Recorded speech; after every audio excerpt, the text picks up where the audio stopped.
dy të lënduar, ato vetë kanë qenë dëshmitarë që ka më shumë se 10-12 të plagosur nga banorët e Astirit që kanë ardhur për të marrë mjekimin këtu.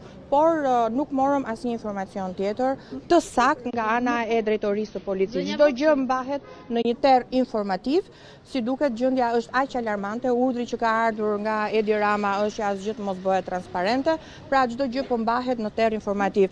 Është kriminale, nuk është vetëm antiligjore kjo çka po bëhet. Kjo dhunë ushtrohet mbi banorët, të cilët po mbrojnë shtëpitë e tyre, bizneset e tyre, biznese që i kanë vënë me gjak e me djersë, jo me korrupsion. Gjithçka po bëhet për një aferë 20 milion euro kilometri dhe për të shkatruar shtëpitë e banorëve që kanë 20-30 vjet, që kanë paguar gjitha taksat, ujin, dritat, edhe votën ja u kanë marrë me pahir, për të dalë disa vila të oligarëve që janë në rrjeshtin e dytë. Pra, është gjithçka e mirë menduar nga ana e Edi Ramës. Po më besoni, kjo lloj shtazarie dëshmon vetëm që ky shtet diktatorial me Edi Ramën në krye është në grahmat e fundit. Po kështu ju biseduat pak më parë me një mjet. Ishte ai mjeku që është kujdesur për personat e lënduar? Jo, unë e falenderoj mjekun Gjovalin, i cili na shoqëroi. Ishte i vetmi i cili u munduaj që neve të hynim dhe të takonim dhe të bisedonim, sepse urdhri që erdhi nga drejtoria që ju dha zëdhënëses ishte që neve të mos hynim në spital dhe të mos kontaktonim me asnjë të plagosur. Më parë kolegja juaj tha që ka dhe një viktimë. Ndërkohë si është vërteta? Sepse burimet nga spitali i traumës thonë që nuk ka e mohon një gjë të tillë, por ka vetëm të plagosur. Kolegja ime, me sa unë e dëgjova, u shpreh që nga informacionet që i janë dhënë nga banorët dhe nga dëshmitarët. Ka foto që kanë dalë në Facebook që zotëria që juve i referoheni është i shtrirë pandjenja në rrugë, në mes të policëve, i dhunuar. Ai është dhunuar nga policët, ka qenë pandjenja në rrugë, nuk di sa se kush më ka sjell, pra ai ka qenë mbi të është ushtruar nga policia një dhunë shtazarake. Ndaj dhe më në momentin e parë, informacioni ishte i tillë, që ai kishte humbur jetën sepse as nuk reagonte, as nuk merrte frym, ka ardhur këtu pa ndjenja. Ende është në gjendje jo të mirë shëndetësore, unë shpresoj shumë që të vazhdoj pa viktima, pasi kjo babëzi, kjo shtazari e Edi Ramës nuk duhet ketë minimalisht viktima njerëzore. Do ta vijoni rezistencën? Do ta vijojmë deri në fund. Ne kemi një marrëveshje me banorët e Astirit, do jemi pranë tyre dhe ajo çka opozita, ajo çka Zoti Basha, ajo çka Partia Demokratike i ka premtuar edhe në një marrëveshje formale me banorët e Astirit, është që jo vetëm ne do jemi pranë tyre në çdo moment, por në momentin më të parë që Partia Demokratike të jetë forcë në qeveritare, pra në pushtet, do t'i dëm shpërblej për të gjithë dëmet që kjo qeveri po ju shkakton banorëve. Faleminderit juve. Kemi ndjekur në këto momente dhe zonjën Vokshi, po Ema, jemi së bashku drejt për së drejti.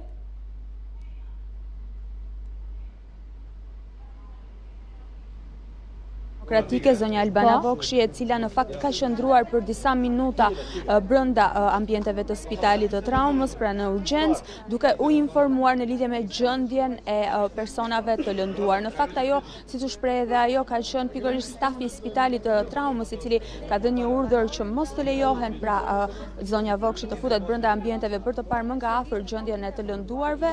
Ajo pra hasi në një rezistencë nga ana e spitalit, por siç e tha ajo, më pas kishte arritur të bisedonte me dy prej të lënduarve dhe sipas asaj çfarë ajo thotë dhe çfarë ajo ka parë, mësohet se të lënduarit janë pra në gjendje të rëndë, si psikologjike por edhe fizike. Pra ajo thotë se lëndimet e tyre janë të rënda, por duhet theksuar se nuk ka rrezik për jetën. Pavarësisht të pra traumave që ato kanë pësuar apo edhe gjendjes së rënduar psikologjike, vlen të thuhet se nuk kemi persona që janë në rrezik për jetën. Pra gjendja është e tillë. Kemi 13 persona të plagosur në total, ku janë 8 banor bashkë me Lindita Prodhutuarin, e cila erdhi pak më parë, dhe janë 5 efektiv policie.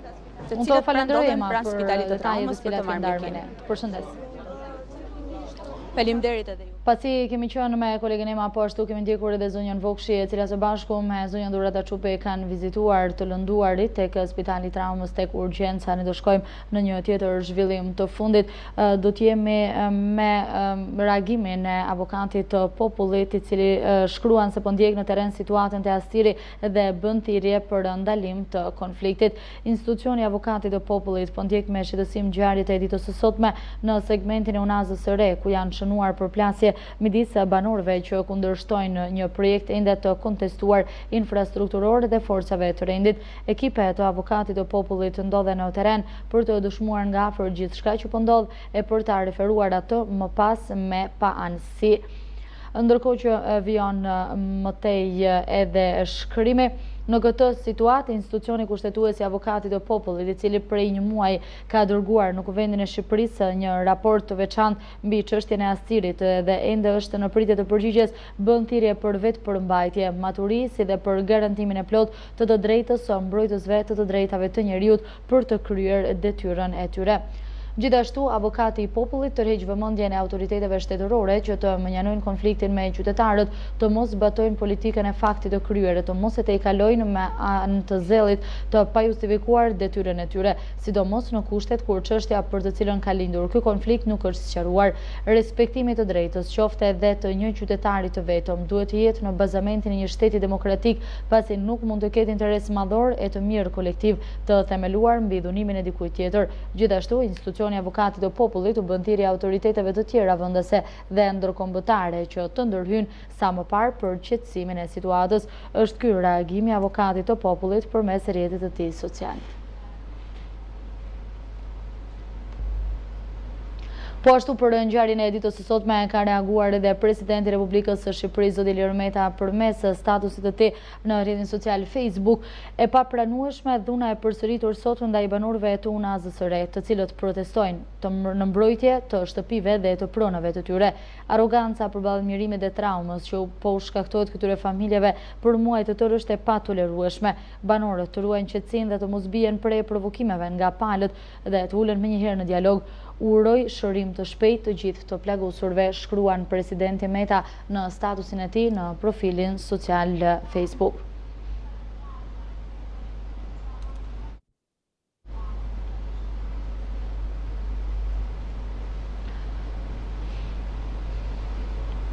Në këto momente do të kalojmë me pamjet live, po ashtu do të jemi në një komunikim me kolegen Denisa Mahmutej, e cila ndodhet në zonën e Unazës për të mësuar se si paraqitet situata tani. Denisa, të përshëndes nga studio, jemi sërish së bashku. Çfarë po ndodh tani tek Unaza? Si paraqitet situata? Vijon të ketë të njëjtin numër policësh që ka pasur edhe më herët? Përshëndetje Samena, që edhe në këto momente që prej orëve të para të mëngjesit dhe tani është thuaj njëjti numër i efektivëve të policisë, të cilët kanë rrethuar zonën ku kanë nisur shëndjet, deri në këto momente janë 5 banesa të cilat janë shëmbur, ndërkohë që ditën e sotme janë parashikuar sipas IKM-s që të shëmben 8 objekte. Ndërkohë deri në këto momente janë shëmbur 5 prej tyre, ndërkohë që pritet të shëmben dhe 3 të tjera. Ndërkohë që prej orëve të para të mëngjesit, siç e kemi raportuar edhe më herët, banorët janë shpërndar nga gazi lotësjellës, një pjesë e tyre janë shoqëruar drejt komisariatit, por edhe disa të prej të cilëve janë transportuar për ndihmë mjekësore në spitalin e traumës. Në këto momente që ne po flasim, situata paraqitet e qetë, nëse mund të themi, vijon qetësisht shëndja e banesave, nuk ka banor tashmë të pranishëm në këtë zonë, por janë vetëm forcat e policisë që kanë rrethuar zonën dhe vijojnë punën e tyre për të shëmbur objektet që preken nga ndërtimi i Unazës së Madhe. Të kuptoj. Ndërkohë që vijojnë shëmbjet, apo jo, janë 5 objekte cilat janë shëmbur deri më tani edhe vijohet me të tjera? Po, pas një pushimi të shkurtër nga ana e punonjësve të IKM-s, tashmë ka nisur sërish shembja e banesave. Deri në këto momente që ne flasim, janë shembur 5 objekte, ndërkohë që priten të shëmben edhe 3 të tjera, pasi sipas IKM-s, ditën e sotme do të prishen 8 objekte. Të kuptoj, ndërkohë dhe numri i efektivëve të policisë vijon të jetë po aq i lartë sa ka qenë edhe më herët? Po, e gjithë policia vijon të jetë në zonën e Astirit, që prej orëve të para të mëngjesit u nisi dhe përplasja dhe aksioni i IKM-s për nisjen e këtyre banesave. Policia vijon të jetë në zonë janë forcat e policisë së rendit, shqiponjat, por dhe ato të ndërhyrjes së shpejtë. Të kuptojmë. Unë të falenderoj Denisa për detajet të cilat ke ndarë së bashku me ne mbi situatën e tanishme tek zona Astirit. Faleminderit ju. Faleminderit ty Denisa. Ne vjojmë të jemi sërish së bashku në këtë transmetim të drejt për drejt ditës së sotme, ku tashmë jemi sërish me pamjet nga zona e Unazës. Vjon të jetë sërish e blokuar në të dy krahet Unaza. Janë të shumta forcat e policisë të cilat ndodhen aty në të dy krahet e Unazës, ndërkohë që deri më tani janë 5 objekte të cilat janë shembur, ndërkohë që për momentin thjesht po qëndrojnë aty si forcat e policisë, si ekskavatorët, si fadromat, me qënë se për momentin nuk përshëmbet diçka tjetër, por që do vijohet pasi siç edhe jemi njoftuar janë 33 banesa të cilat i përkasin lotit të parë aty ku kanë nisur edhe shembjet. Jemi me këto pamje të drejt për drejta, ndërkohë që sipas informacioneve të cilat vinë nga kolegja Ema që ndodhet në terren, janë tashmë bëndmundur edhe identitetet e disa prej të lënduarve që po marrin ndihmën mjekësore, ndër të cilët është Isuf Gjata, 80 vjeç, Artur Muja, 43 vjeç, Gentian Alla, 36 vjeç, Çerçiz Jaçe, 74 vjeç, Adelina Shehu, 46 vjeçare dhe Durata Shehu, 69 vjeç. Janë të tjerë të lënduar, të cilët janë duke marrë ndihmën mjekësore pranë urgjencës tek spitali i traumës, aty ku ndodhet edhe kolegja Ema Shezivari, e cila ka ndjekur gjithë dinamikën e zhvillimeve ditën e sotme atje.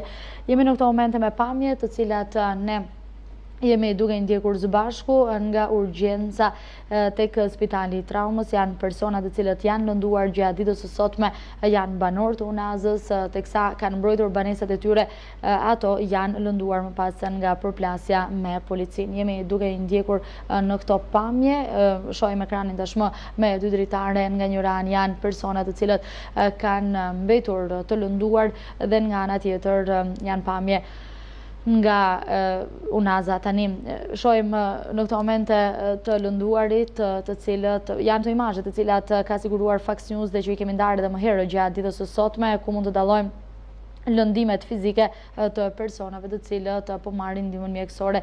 Në fakt nuk janë vetëm lëndimet fizike, pasi lëndimi më madhor për gjitha banorë është ai psikologjik. Janë banorë të cilët janë shokuar nga mënyra se si është ndërhyrë, janë banorë të cilët kanë merakun e shtëpive të tyre, pasi tani kanë nisur me shëmbjet, janë në banesat e para të lotit të parë, por që me këtë ritëm shumë shpejt mund të jenë edhe pranë tyre forcat e policisë dhe përfaqësues të IKMT-s. Kemi parë mënyrën se si janë shoqëruar banorët dhe se si janë dhunuar këto banorë gjatë shoqërimit të tyre ose gjatë largimit, në momentin që policia ka ndërhyrë dhe forcat e IKMT-s për shëmbjen e banesave.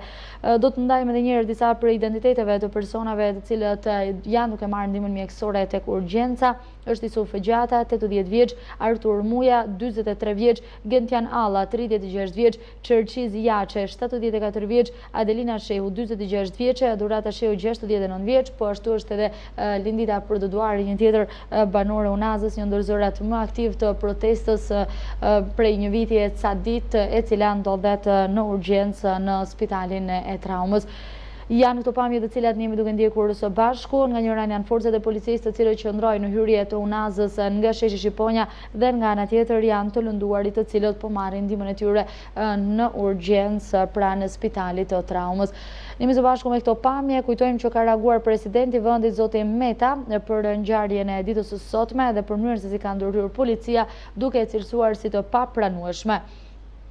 E papranueshme dhuna e përsëritur sot ndaj banorëve të Unazës së Re, të cilët protestojnë në mbrojtje të shtëpive dhe të pronave të tyre.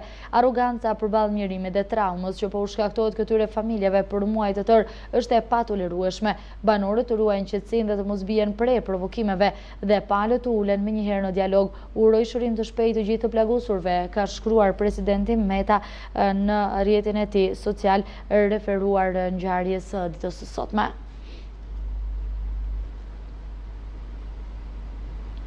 Do shkojmë në këto momente në një hapësirë publicitare.